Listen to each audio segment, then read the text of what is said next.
Well, the White House claimed that the strike against the Syrian government last week was widely praised. They also hinted that further action could be taken by Washington.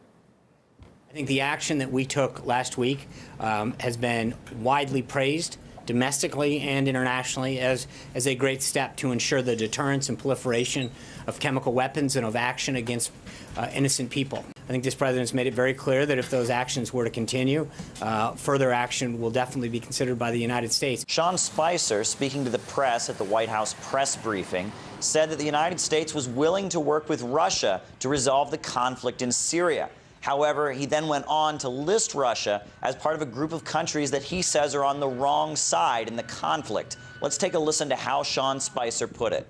It speaks pretty loudly the number of countries that have stood shoulder to shoulder with this president. Russia, on the other hand, stands with Syria, North Korea, and Iran.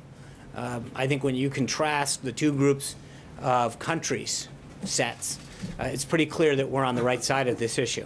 I think if you look at who's not with us, it's a pretty small group, and not a group that too many people are looking to bring on board. I mean, you've got Iran, Syria, North Korea, and Russia on one side of this. That's a pretty small group.